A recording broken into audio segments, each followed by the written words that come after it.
So this scene right here is the reason why I went back into watching the Acolyte.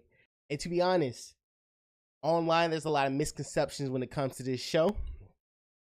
And I'm here to break down the propaganda that is taking hold. First and foremost, when it comes to Star Wars world, there's a lot of like fan culture that kind of hate the direction of Disney when it comes to the property of these films and series, right? They want a more grounded in lore, focus on like key characters from the original story. And for whatever reason, Disney is very headstrong on expanding the world and lore to like new individuals and stuff like that, not being necessarily tied to these novels and these movies of the past, right? When it comes to the Acolyte, the concept is not a concept that you can come up with on your own. Even I theorize, what if they find force sensitive twins and the Jedi take one and leave the other and cause like a Sith to be born due to like detaching family members, right? Because that is kind of crazy that Jedi's doing that across the galaxy, right? But it never fails when it comes to going inside this world or watching a series that's being consumed. The fan base almost turns you off of the film or series itself. It's like, okay, you digest something, typically you go on YouTube or Reddit or Twitter to like join the conversation and see if other people are thinking like you, and all you get hit with and bombarded with is people who just pooping on the project as a whole. I'm needless to say, it's not that sometimes it's not warranted, but when it comes to Star Wars, it's just a little bit too much. So we're gonna break down what's the truth about it. Is this a bad series, or is it just people forming engagement by just saying negative reviews, and people who don't even watch it and just want to hate on another Star Wars project? Go ahead and like and subscribe to that content and keep it going, right? Because YouTube is a business. Some people take it creatively, but most people take it as a business so they don't have to work a job, all right? So when I go on Google Trends, when I go on Google Trends, I type in the Acolyte, the TV series. This is basically the tracking of the last 4 release episodes, and up top is the 100%. This is saying it's peak most search. They're measuring that by the previous nicks, the clicks, and the peaks by this original search. So this is 100. This is what the most people who ever looked into Acolyte happened on June 5th, okay? Each week it went down. Now the second release, they released 2 episodes once, which was this 100. This is where everybody, set the tone. We gonna shit on this project. Get everybody engaged. It was like, hey, this is what we're doing, team. Everybody agreed, right?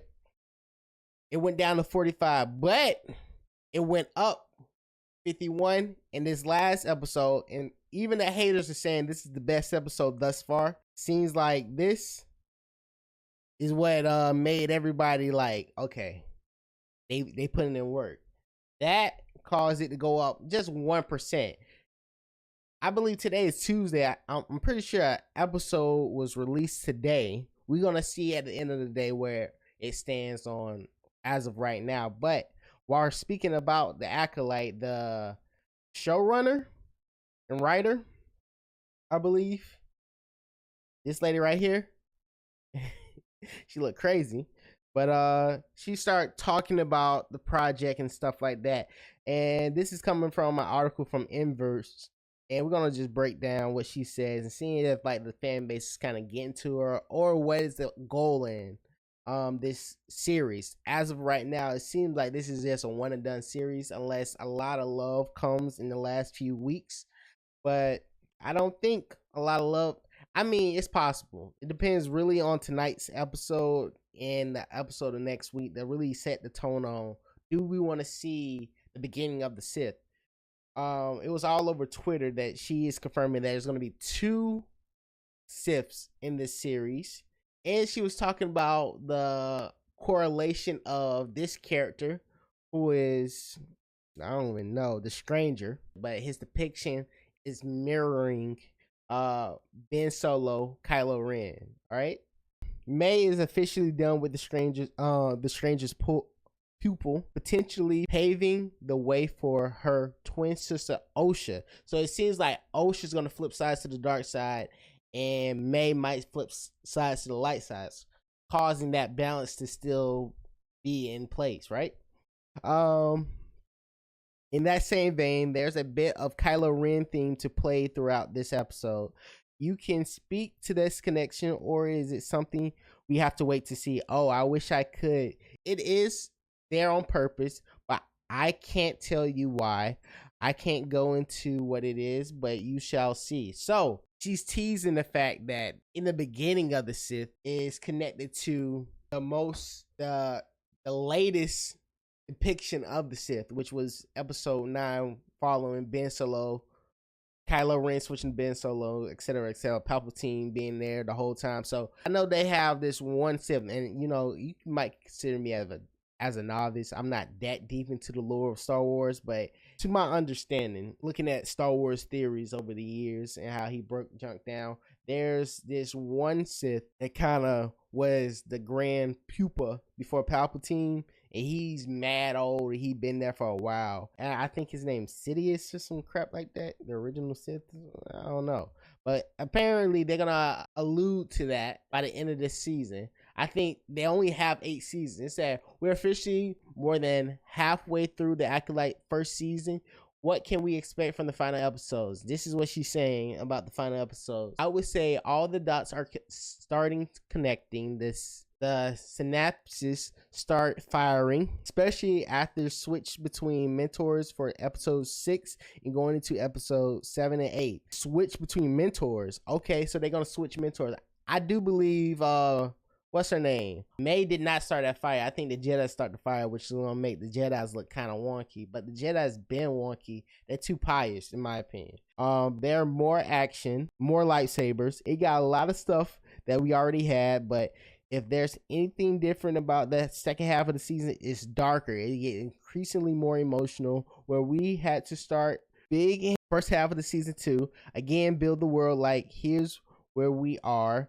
Here are a bunch of new people. There are no references to other Star Wars media. Now, in the second half of the season, the pieces are all on the board. Now they're going to start making moves that are going to inform an end game, and think that always end up being pretty emotional at the end of the season or the end of the story. So I'm excited for it. I do know the tide is changing when it comes to Star Wars media. Look at this crap. All right. So even in the even the fact that episode 5 was good, they can't, it's like a caveat of like, hey, you gotta like let the base know you're not switching sides, right? So the Acolyte episode 5 is good, but that's a problem. That they pretty unbiased. They just break down the character in the character in the world. The Acolyte episode 5, I'm done. What did that mean? The Acolyte episode 5, the shocking villain reveal, the least bad episode so far. The best is really bad. Plot holes. I don't know, man. Tell me how y'all feel. Y'all feel like it's a little bit too much hate? Like, look at this scene, bro. Granted, I'm not gonna lie. When I watch the Acolyte and shows like that in my older years, I don't watch that whole episode. If I feel like it's some bull crap happening, I skip to the next scene, because, bro, there's no need for me to see these witches have marital disputes. Show me the lightsabers. And I suggest you do the same. Like, there's no need to freaking have to watch all the bull crap. Cause some of that junk is bull crap. I ain't gonna lie. This is a little tidbit. Yeah, Padawan, how's she keeping up with this Sith Lord? And he just clipped like 2 or 3 Jedis. Guaranteed Jedis. So it's like the power scaling is crazy. It's basically if you being played by a famous person, you got more power. But I ain't, man, Star Wars, the heck, why we gotta be so serious about that bull crap? No, what are you waiting for? Do it! Make your dreams come true! Just do it!